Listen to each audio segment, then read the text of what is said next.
Hello everyone, welcome to study for yourself. मैं हूं Monika waste और आज हम करेंगे 3 महाद्वीपों में फैला हुआ साम्राज्य के महत्वपूर्ण प्रश्नोत्तर। सबसे पहला प्रश्न है आपका, रोम साम्राज्य की जानकारी के स्रोतों का वर्णन कीजिए। तो देखो, रोम साम्राज्य की जानकारी का पता 3 मुख्य स्रोतों से लगाया जा सकता है। सबसे पहला आपका आता है पाठ्य सामग्री। तो इसके अंतर्गत आपके वर्ष वृत्तांत आ गए, जो हर वर्ष लिखे जाते थे, पत्र, प्रवचन, व्याख्यान, कानून इत्यादि, ये सब चीजें आ जाती है। उसके बाद आपका आता है प्रालेख या दस्तावेज। तो देखो, कई सारी पांडुलिपियां मिली है जो पेपायरस पर लिखी जाती थी। पेपायरस जो था वो एक पौधा था जो नील नदी के किनारे मिलता था, जिस पर हजारों की संख्या में संविदा पत्र, लेख, संवाद पत्र और सरकारी दस्तावेज मिले हैं। एंड आखिर में आपका आता है भौतिक अवशेष। तो देखो, इसके अंतर्गत आपकी इमारतें, स्मारक, मिट्टी के बर्तन, मूर्तियां इत्यादि चीजें आ जाती है। अगला प्रश्न है आपका, रोम साम्राज्य के राजनीतिक इतिहास के 3 प्रमुख खिलाड़ी कौन थे। तो देखो, रोम साम्राज्य के राजनीतिक इतिहास के 3 प्रमुख खिलाड़ियों में सबसे पहला आपका सम्राट आ जाता है, जो कि सत्ता का वास्तविक स्रोत था। इसके बाद आपका आ जाता है अभिजात वर्ग, जो मुख्य रूप से धनवान अमीर परिवारों का समूह माना जाता था, जिसमें सीनेट भी आपके आते थे। साथ ही साथ लास्ट आपका आ जाता है सेना।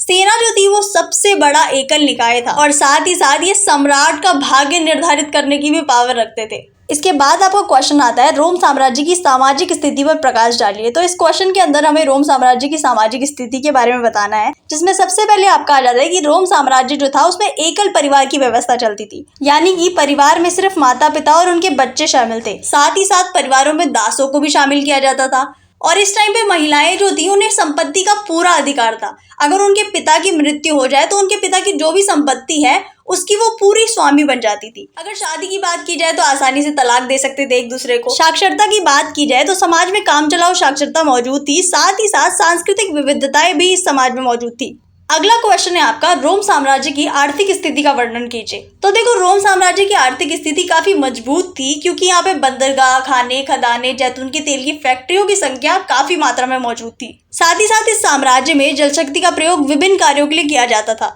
जैसे स्पेन की सोना और चांदी की खदानों में जल शक्ति से खुदाई की जाती थी। साथ में रोमन साम्राज्य में एक संगठित व्यापारिक और बैंकिंग व्यवस्था थी, जिसने मुद्रा के लेन देन को काफी हद तक आसान कर दिया था। अगला क्वेश्चन है आपका, अश्वारोही कौन थे, उनकी विशेषताएं बताइए। तो देखो, सेनेट के बाद अश्वारोही या नाइट ही ऐसा वर्ग था जो सबसे शक्तिशाली और धनवान समूह था, और मुख्य रूप से ये ऐसे परिवार थे जिनकी संपत्ति उन्हें घुड़सेना में भर्ती होने की योग्यता प्रदान करती थी, इसीलिए इन्हें इक्वाइट्स कहा जाता था। अगर इनकी विशेषताओं की बात की जाए तो सेनेट की तरह ही जो ज्यादातर नाइट थे वो भी जमींदार थे। साथ ही साथ ये लोग जहाज के मालिक, व्यापारी, साहूकार भी थे, यानी कि ये लोग कई तरीके के व्यापारिक कार्यों से जुड़े हुए थे। इसके बाद आपका क्वेश्चन आता है, रोम साम्राज्य की सैनिक प्रबंध की विशेषताएं बताइए। तो देखो, रोम साम्राज्य में सेना जो थी वो राजनीति की महत्वपूर्ण संस्था थी। सेना जो थी वो व्यावसायिक सेना थी, जिसमें प्रत्येक जो सैनिक था उसे वेतन दिया जाता था, और ये जो वेतनभोगी सेना थी वो साम्राज्य की विशेषता थी। और सेना में सेवा करने की जो अवधि थी, जो काल था, वो एक निश्चित समय था, जो कि 25 वर्ष का था। साथ ही साथ जो सेना थी वो सबसे बड़ा एकल निकाय था, जिससे सेनेट भी डरा करते थे। सेना जो थी वो सम्राट का भाग्य निर्धारित करने की भी पावर रखती थी, और अगर सैनिक अपने सेनापति या सम्राट से निराश महसूस करते थे तो ये लोग आंदोलन कर देते थे, जो कि विद्रोह का रूप ले लेता था। साथ में ही अगर सेना के बीच में मुठभेड़ हो जाए तो ये गृह युद्ध का भी रूप ले लेता था।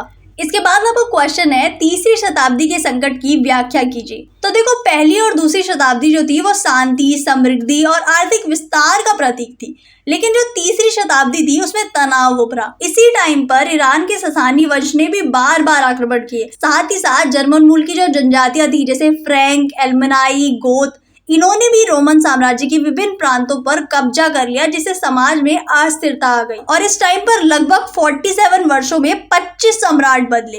तो इससे मुख्य रूप से उस समय की स्थिति का पता लगाया जा सकता है। तो देखो, मध्यकाल में बार बार आक्रमण होना, साम्राज्य में अस्थिरता आना, किसी भी सम्राट का मुख्य रूप से साम्राज्य को संभाल ना पाना, इन्हीं कारणों से इस काल को 3री शताब्दी का संकट कहा जाता है। अगला प्रश्न है आपका, रोमन साम्राज्य में दासों की स्थिति का वर्णन कीजिए। तो देखो, रोमन साम्राज्य की जो दासता की जड़ें थी वो पूरे साम्राज्य में फैली हुई थी। इटली में 75 लाख सैनिकों में 30 लाख जो थे वो केवल दास ही थे, और ऊंचे वर्ग के जो लोग थे वो श्रमिकों या दासों से बहुत ही बेकार व्यवहार करते थे। दासों की कमी होने पर वो दास प्रजनन को प्रोत्साहन देते थे। दास प्रजनन का मतलब होता है कि वो दासों और दासियों को ज्यादा से ज्यादा बच्चे पैदा करने के लिए प्रोत्साहन देते थे, जिससे जो उनके बच्चे हैं वो भी दास बनकर उनके काम आ सके। और दासों पर मुख्य रूप से नजर रखते थे कि वो लोग कामचोरी तो नहीं कर रहे। इतना काम करने के बावजूद भी उनके प्रति जो व्यवहार था वो सहानुभूति का नहीं था, बल्कि हिसाब किताब का था। यानी कि वो लोग ये नहीं देखते थे कि दासों की स्थिति क्या है, बल्कि ये देखते थे कि उनसे कैसे वो लोग काम कराए, अपना काम कैसे निकलवाए, अपना फायदा कैसे करे।